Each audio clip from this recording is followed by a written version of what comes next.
তো আজকের ভিডিওটা একদম ইউনিক, অবশ্যই কিন্তু কন্টিনিউ ভিডিওটা দেখবেন। তো অনেকেই বক্সে দেখতে পাচ্ছেন আমার হাতে রয়েছে টুইটার, তো এই টুইটার বক্সের মধ্যে লাগাচ্ছেন, কেউ 60 ওয়াটের লাগাচ্ছেন, কেউ 100 ওয়াটের লাগাচ্ছেন, কেউ বা 200 ওয়াটের লাগাচ্ছেন। আর তার সাথে কিন্তু একটা জিনিস যেটা হচ্ছে প্যাসিভ ক্রসওভার বোর্ড, যেটা অনেকে ইউজ করছেন। তো আজকে খুব ভালো একটা প্যাসিভ ক্রসওভার বোর্ডের রিভিউ ভিডিও করছি, কন্টিনিউ কিন্তু আপনারা ভিডিওটা দেখবেন, তাহলে এটার সম্বন্ধে বুঝতে পারবেন। তো সাথে রয়েছে পল্লব দা। দাদা একটু তাহলে একটু ডিটেলসটা বলে দাও আমার বন্ধুদেরকে, যে এই প্যাসিভ ক্রসওভারটা যেটা 750 মডেল, তো এটা অনেকেই 750 মডেলটাই বেশি ইউজ করে। তো এই ক্রসওভার বোর্ডটার মধ্যে কি কি স্পেসিফিকেশন আছে, আচ্ছা, তো সেটা একটু ক্লিয়ার করে আমার বন্ধুদেরকে শেয়ার করো, ঠিক আছে? আর ছোট একটা রয়েছে, এটাও আমরা করে দিচ্ছি, আপনারা কাইন্ডলি এটা দেখুন। থাকবেন, এটা হচ্ছে Taurus company crossover, passive crossover. আচ্ছা, এটার মডেল নাম্বার হচ্ছে XH2। 1850 যে হার্জ আছে, ওর নিচে যে বেসটা থাকবে, সেই বেসটাকেই কাট আউট করে দেবে। এক্স্যাক্টলি, এর বেসটা আর একটু ভোকাল কিন্তু কাট আউট হবে। 1850 হার্জের উপরে যে ফ্রিকোয়েন্সি গুলো আছে, সেই ফ্রিকোয়েন্সি গুলো কিন্তু এই নেটওয়ার্কটা পাস করবে। আচ্ছা, ঠিক আছে। এবার দেখুন, এখানে লেখা আছে, এখানে কাছে এসে দেখাও, এখানে লেখা আছে 24 dB লিঙ্কওয়েজ রিলে অ্যালাইনমেন্ট। দেখুন, এটা 8 ohms 2 inch HF ড্রাইভার, মানে এর সঙ্গে যে HF ড্রাইভার বা টুইটারটা লাগানো হবে সেটার ইম্পিডেন্স যেন 8 ohms হয়। আচ্ছা, আর 2 inch HF ড্রাইভার মানে হচ্ছে তার থ্রোট সাইজটা, যেটা মুখের সাইজটা যেন 2 ইঞ্চ হয়। হ্যাঁ, ঠিক আছে। বেসিক্যালি আমরা দেখি 750 যে টুইটারগুলো হয় তার কিন্তু থ্রোট সাইজ 2 ইঞ্চি হয়। আচ্ছা, ঠিক আছে। আর এটার দেখুন 1850 হার্জ লেখা আছে, এটা হচ্ছে কাট অফ ফ্রিকোয়েন্সি।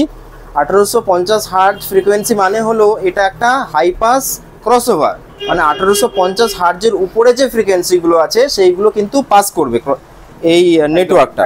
আর এর নিচে যে ফ্রিকোয়েন্সিগুলো হবে সেগুলো কাট করবে। এবার কতটা স্লোপে কাট করবে সেটা হচ্ছে 24 dB লিঙ্কওয়েজ রিলে অ্যালাইনমেন্ট। এর মানে হলো যে 24 ডেসিবেল হারে এর কিন্তু যে মিড আর বেসটা কিন্তু কাট আউট করবে। ঠিক আছে। আচ্ছা, এর নিচে আরো কিছু ইনফরমেশন আছে, আমি দেখাচ্ছি। সেটা হচ্ছে -3 dB L pad at the output. এর মানে হলো যে যখন আমি একটা হেভি ওয়াটেজের অ্যাম্পলিফায়ার দিয়ে বক্সের স্পিকারটা চালাবো, তার সঙ্গে যদি টুইটারটাও চালাই, তাহলে টুইটারে কিন্তু অনেক বেশি ওয়াট ঢুকে যাওয়ার সম্ভাবনা আছে।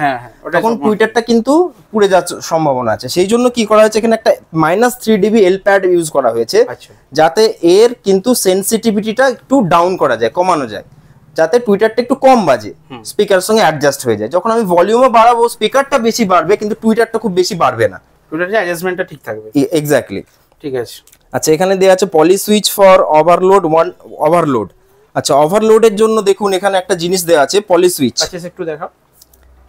আচ্ছা, এটা একটু ডিসকাশন করে দাও, কি কি পার্টস আছে। হ্যাঁ, পলি সুইচ দেয়া আছে, এটা পলি সুইচ। এখানে কি হয়, যদি টুইটারটা ওভারলোড হয়ে যায় বা অনেক বেশি ওয়াটেজ যায়, তখন কিন্তু এটা নষ্ট হয়ে যাবে, জ্বলে যাবে। আচ্ছা, ওই হলুদটা, এটা হ্যাঁ জ্বলে গিয়ে কি হবে, সার্কিটটা কাট আউট করে যাবে। আচ্ছা আচ্ছা, তাহলে কি হবে, টুইটারটা কিন্তু আর জ্বলবে না। ঠিক আছে।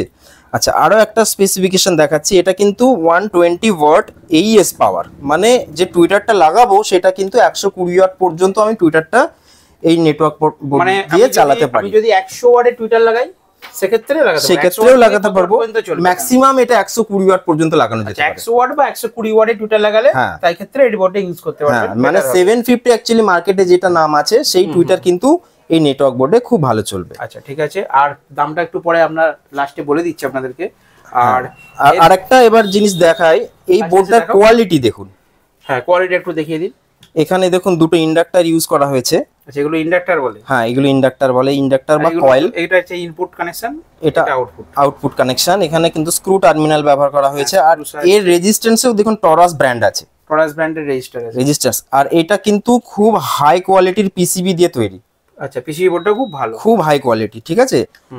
মানে এই নেটওয়ার্কটা কিন্তু অনেক লং লাস্টিং, খুব সহজে নষ্ট হয় না, বছরের পর বছর এর কিন্তু কোয়ালিটি একই থাকে। ঠিক আছে। আর এর যে পার্টস আমি বলছি, ধরুন এর তো অনেক সময় এগুলো পুড়ে যায়। তখন আরেকটা ব্যাপার দেখুন, এর যদি পার্টস পুড়ে যায়, জ্বলে যায়, এর নিচে কিন্তু পার্টসের ভ্যালু লেখা আছে। বোর্ডেতেই ভ্যালু অনুযায়ী আমি এনে লাগাতে পারবো। হ্যাঁ, অনেক সময় কি হয় এমন মার্কেটে অ্যাভেলেবেল আছে পার্টস, অনেক সময় কি হয় রেজিস্ট্যান্স উড়ে চলে যায়, তখন রেজিস্ট্যান্সের কি ভ্যালু ছিল আমরা কিন্তু খুঁজে পাই না। কিন্তু এখানে কিন্তু বোর্ডের নিচে প্রত্যেকটা রেজিস্ট্যান্স কিন্তু লেখা আছে, রেজিস্ট্যান্সের ভ্যালুটা বোর্ডের মধ্যে প্রিন্ট করা আছে, যার ফলে কি হচ্ছে রেজিস্ট্যান্স উড়ে গেল যে কোনটা উড়েছে সেটা প্রিন্টের লেখাটা দেখে আমি অর্ডার করে লাগাতে পারবো। একদম একদম ঠিক আছে, অনেকটাই সুবিধা হবে। আর একটা ছোট দেখতে পাচ্ছি। আচ্ছা, আরেকটা মডেল আমি দেখাচ্ছি, এটা হচ্ছে মডেল নাম্বার হচ্ছে এ টরাস XH1। আচ্ছা, XH1 এই যে নিচেরটা, হ্যাঁ টরাস XH1, টরাস XH1। এখানে স্পেসিফিকেশন দেখুন, এখানে এটা 1 ইঞ্চি থ্রোট সাইজের যেগুলো হয় টুইটার, ঠিক আছে, সেই টুইটার গুলো মানে 450 টুইটার আপনি এতে ইউজ করতে পারবেন। আচ্ছা, আর এখানে ফ্রিকোয়েন্সি দেখুন 3700 হার্জ। 3700 হার্জ মানে এর ফ্রিকোয়েন্সিটা কিন্তু এটার থেকে বেশি। আচ্ছা, কেন বেশি, কেন করা হয়েছে, কারণ কি 450 টুইটার যে স্পিকারের সঙ্গে লাগানো হবে সেটা কম ওয়াটেজের স্পিকার। আচ্ছা, সেই স্পিকারটা থেকে এমনি ভোকাল আপনার চলে আসবে, ঠিক আছে, সেই স্পিকারটা থেকে ভোকাল আসবে, বাকি হাই সেকশনটা কিন্তু 450 টুইটারে উঠবে। আর এটার ক্ষেত্রে কিন্তু একটু আলাদা ছিল, এটার ক্ষেত্রে 1850 হার্জ কেন রাখা হয়েছে, কারণ ওখানে যে স্পিকারগুলো ব্যবহার করা হবে একটু হাই ওয়াটেজের স্পিকার, হাই ওয়াটেজ স্পিকার থাকবে। আর টুইটারটা ও কিন্তু একটা লিমিটের মধ্যে রাখবে। হ্যাঁ, টুইটারটা কি হবে একটু ভোকাল থেকে স্টার্ট করে দেবে, আর হাই ওয়াটেজের স্পিকারটা কিন্তু বেসটা চালাবে, ঠিক আছে। ঠিক ঠিক বুঝতে পেরেছি। আচ্ছা, আর এতে দেখুন এইএস পাওয়ার এর কিন্তু 50 ওয়াট। 50 ওয়াট মানে 50 ওয়াটের যারা নেবে, 50 ওয়াট 60 ওয়াট মোটামুটি টুইটার যাদের কাছে আছে 80 ওয়াট পর্যন্ত এই নেটওয়ার্ক বোর্ডটা দিয়ে চালাতে পারবে, কোনো অসুবিধা নেই। হ্যাঁ, আর এই নেটওয়ার্ক বোর্ডটার আর কিছু স্পেশাল ফিচার এখানেও সেম দেখুন 24 ডিবি লিংকওয়েজ রিলে অ্যালাইনমেন্ট আছে, ঠিক আছে। আর এই বোর্ডেরও কোয়ালিটি আপনি দেখতে পারেন। হ্যাঁ, কোয়ালিটিটা কিন্তু খুবই ভালো, বেটার। আচ্ছা, এটা ছোট একটা বড় কেন? ছোট বড় যেমন ভ্যালু দেওয়া আছে সেই ভ্যালু অনুযায়ী। এটা হচ্ছে 5.6 মাইক্রোফ্যারাড, এটা 2.7 মাইক্রোফ্যারাড, এই জন্য ছোট বড় হয়েছে।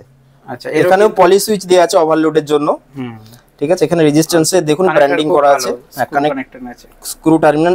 এইটাও কিন্তু খুব লং লাস্টিং, ঠিক আছে। এর কি হচ্ছে, যেহেতু 450 তে ইউজ করা হবে, এর শার্পনেস কিন্তু অনেক বেটার হবে, ঠিক আছে। মানে যেহেতু 3700 হার্জ, একটা ছানছানি ভাব, তীক্ষ্ণতা খুব একদম শুরু হয়ে যায়, একদম ফাইন তীক্ষ্ণতা কিন্তু ভাবে এটা কিন্তু বাজবে, ঠিক আছে। তো দুটো মডেলই আমাদের কাছে রয়েছে, এই XH1 আর XH2। তো যাদের বেশি ওয়াটের 100 ওয়াটের উপরে বা 100 ওয়াটের আশপাশ, তারা 100 বা 120 তারা এই নেটওয়ার্ক বোর্ডটা ইউজ করতে পারবেন। আর যাদের 50 ওয়াট 60 ওয়াট বা 80 ওয়াটের তারা এটা ইউজ করতে পারবেন। এখন আমরা এই নেটওয়ার্ক বোর্ডগুলো দিয়ে, একটা টুইটার আছে আমাদের কাছে, এটা কত 450 একটা টুইটার আছে, অর্থাৎ এটা দিয়ে আমরা একটু টেস্ট করে বাজিয়ে আপনাদেরকে দেখাবো যে কিরকম এর রেজাল্টটা আছে, ঠিক আছে।